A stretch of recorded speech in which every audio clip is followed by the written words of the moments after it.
Jennifer Connelly and Sir Ben Kingsley have both won Oscars in the past, but they are so incredible in the new movie. It's called The House of Sand and Fog, and they play two people whose lives collide desperately over the sale of a house, and they may each have another Oscar in their future. They are superb in this. Take a look. I'm sorry, miss, but I have nothing more to say to anyone. Why should they be penalized for their incompetence? Tell me that. You should sue them for enough money to buy 10 homes. I will even sell you this house for the right price. That is all I require. I do not know where he left his hammers. There's nothing more to say of it. Come with me. Come with me. You can't expect to just move in here and make money off of this. This is my house. This is a wonderful, heartbreaking film. Please welcome back Jennifer Connelly and Sir Ben Kingsley.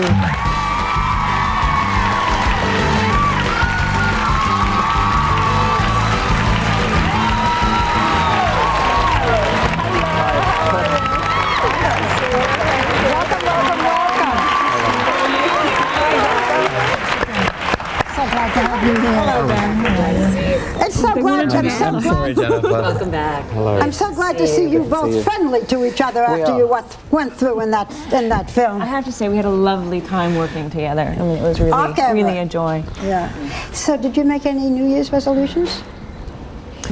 Wow. I, for one, have no bad habits, so I had no resolutions to make whatsoever. She has the most gorgeous baby. I just saw the baby before. What's his name? Stellan. Stellan. It's a boy. Yeah, a boy, my second. The most beautiful thing you ever saw. How can that happen? She's such a dog. I don't get that. I know. It's the husband. The husband is gorgeous too. What you expected? Ben, what about your, Sir Ben, what about your New Year's resolution? Oh, gosh. To try and be as present as possible in every situation, so I don't miss anything, and really be present, and because life goes by so fast, and just to be really here with you, you know, you five great creatures, six, I'm sorry, just to, and to take it in and not let it rush by like an express. That's a good one. We could all do that.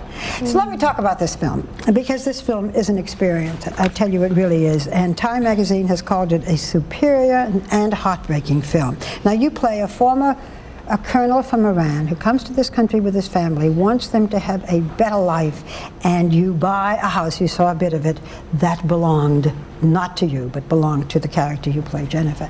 Now, the director, Vadim Perelman, has said that nobody else could play this role. The wife of the author said it should be you. So, I mean, this wasn't written for you. How did you get into this? Well, it's a bit daunting, isn't it? I wasn't chosen. Well, I wasn't selected. I was chosen. They were not looking at, they refused to see any other actors.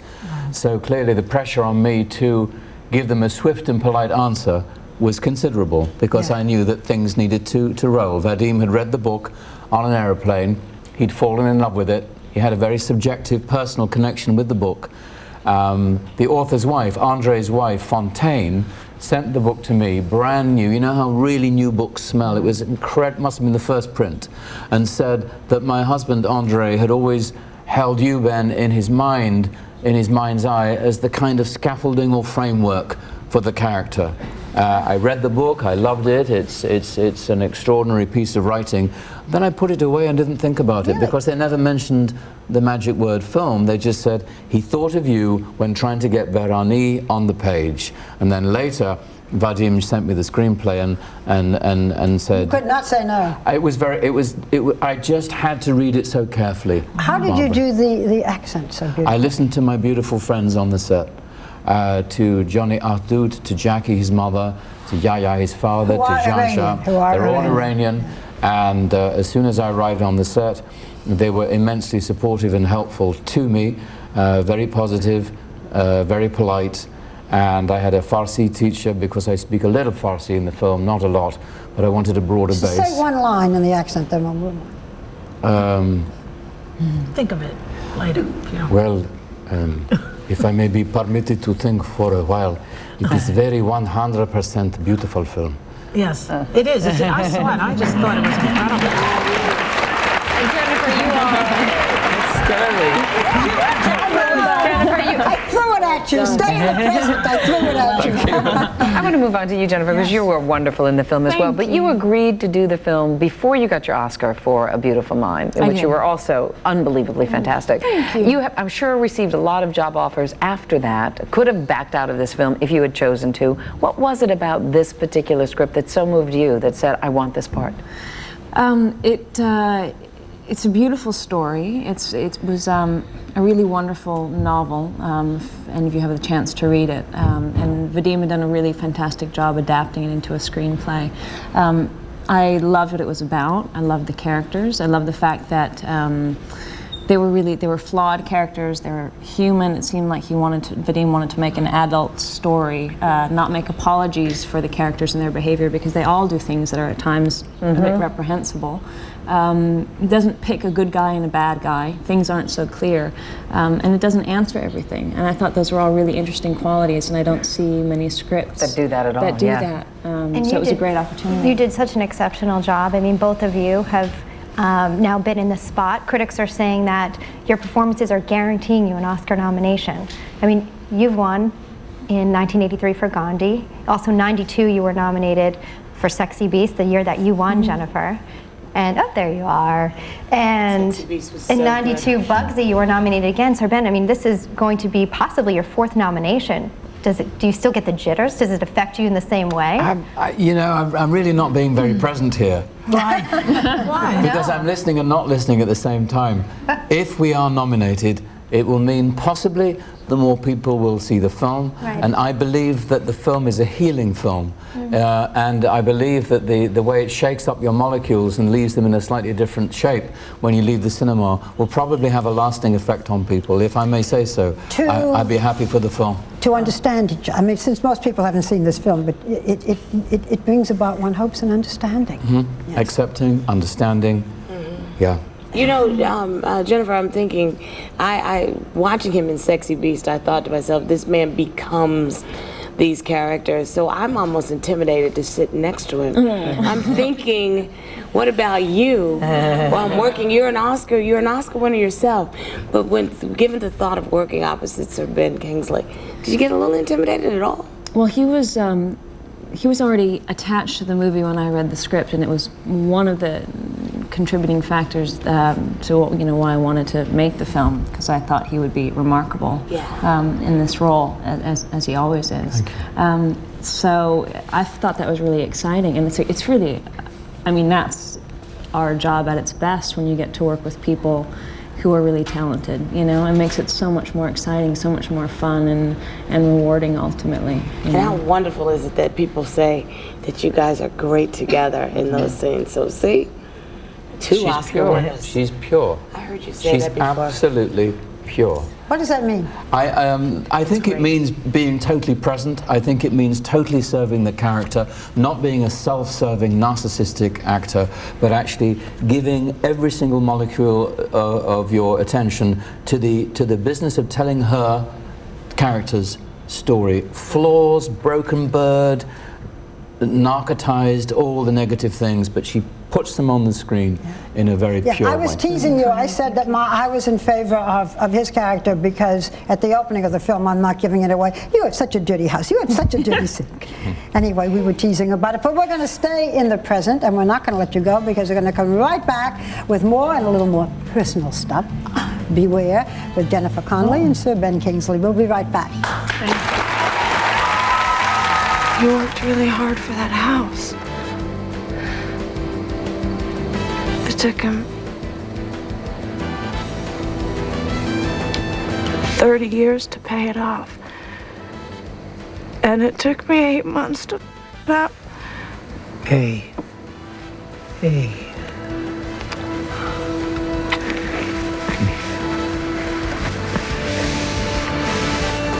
We're gonna get your house back.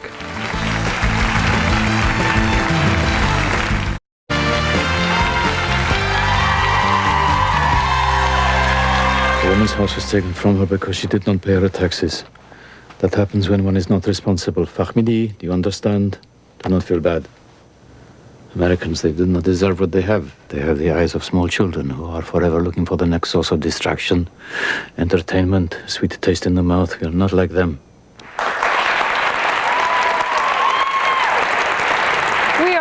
With Sir Ben Kingsley and Jennifer Connelly. Jennifer, since you were last here, you won the Oscar, as we mentioned before, for A Beautiful Mind, and it was the first award given out that night. What was it like when you heard your name and you had to walk up there? It was scary and shocking. You didn't expect it? No, I think I was just, I mean, it's sort of deer in the headlights, and you see all the wrong things. Like, as soon as I stood up, I just saw that big screen that said 45 seconds. And you see all the things like, oh God, there's no podium. I thought there was going to be a podium I could hide behind, and you know, so it's. Are you shy? Like some actors say, oh, I'm so shy. Are you shy? Yeah, I mean, like 3 new people at a dinner party is a lot for me. Oh, so, you got 1, 2, 3, 4, 5 going after you. But I've met you guys before. Yeah, that's right. She's been here. Which was more exciting, getting an Oscar or being knighted and becoming Sir Ben? They're very different. And they're both extremely exciting. I think that the knighthood now means that whatever happens, whatever I receive, whatever I do, you're chosen to play for your country. And therefore, my knighthood was for services to drama, which I translate to for services to storytelling, and storytelling for both of us is very, very dear to our hearts. And therefore, I feel now that I'm more play for England than for myself. And anything that comes my way, I can take it home and say, you know, this is for believing in me. This is for my knighthood, and thank you. To be knighted for being seen and heard is really something. Who was Really opposite something. you the night you won for Gandhi? Well, you won't believe this list. Peter O'Toole, Dustin Hoffman, Jack Lemmon, and I think that was it. Did you think you were going to win? I said, oh, and Paul Newman. Just him. Casually throw that in. And there was me. And I remember turning to the person next to me, my ex-wife, dear Alison, and saying, we are here to applaud Paul Newman. And then they said the wrong name. And just like Jennifer, I went into complete shock. And the day before, I was staying at the Beverly Hills Hotel. This is Shorek Akhtash's favorite story. And he said that the barber who cut what little hair I had at that time anyway said, would you like a little tan? So I said, yes, that would be really nice to have a little tan, because I was a little bit pale and washed out. And then I bought a white jacket in the sale, which was absolutely an appalling jacket. My bow tie was wonky. I'd also grown a small moustache for Edmund Kean, because I was doing a theatre show. And I look like a demented wine waiter. I'm holding this Oscar saying, who ordered the Beaujolais? I mean, I look completely mad. Nobody noticed that. The world, the highest figures in the world. I looked absurd. No. You look like an Oscar winner. That's what you look You can like. join the club. We were all talking about our embarrassing experience. Yes. So that's yours. Jennifer, you got married this year. And I did. Which is so exciting. New Year's last year. New Year's last year? I mean, New Year's this year. Yeah, sorry. So almost a year. A year? Yes. Almost. And you are also, you met Paul filming A Beautiful Mind. Correct. Will you guys work together again? Yeah. Because you didn't actually have too much contact there. Did you say who it No, I mean, he was Paul Bettany is your husband. Yeah, Your husband. He was we were in scenes together, but I had to ignore him. He was supposed to be imaginary. So, was. so we didn't really get to work together.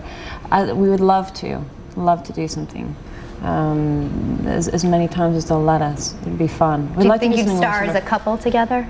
Quite Well, I think it'd possibly. be more fun to sort of really tear each other apart in a movie. Get it all out. Are you afraid of the tabloids? Do you get scared by what the tabloids say about people? Does that bug you? Because, they go after you. About us? Anybody. Are you afraid that it will happen to you? Yeah, I noticed that, but what if they did? Does it bother you at all? Oh, I don't know. That's sort of, conjecture and sort of thinking about what would happen. You and your husband have behaved yourself. I think that's why we're not seeing all this stuff. Yeah, we've been okay. So Have they far. gone after you at all? No. Not really. Not in a destructive way. Right. No. You find that the actors, they don't usually go after the actors. They kind of go after the celebrities. And, we're in the presence of actors, which is kind of nice, you know what I mean? Now, let's talk a little bit about the little man that's in your life right now, 4 months old. 4 months old. Tell him, where does his name come from? It's a Swedish name, and Paul has a friend named Stellan Skarsgård, so we had heard of the name through him, and it was just on all of our lists. When we went through, we'd have like name of the week that would say, oh, it's definitely going to be Jack, it's definitely going to be Finn, and then, you know, at the end of the week we'd be sort of done with it, but Stellan, you know, stayed. Well, if you haven't made a New Year's resolution, the two of you, it should be that you perform together again, because as wonderful as you are individually, you are equally wonderful when you perform together. Oh, we love you so nice. much. Thank you. Our thanks to Sir Ben Kingsley and Jennifer Connelly. House of Sand and Fog is in theaters now. Don't miss it. We'll be right back.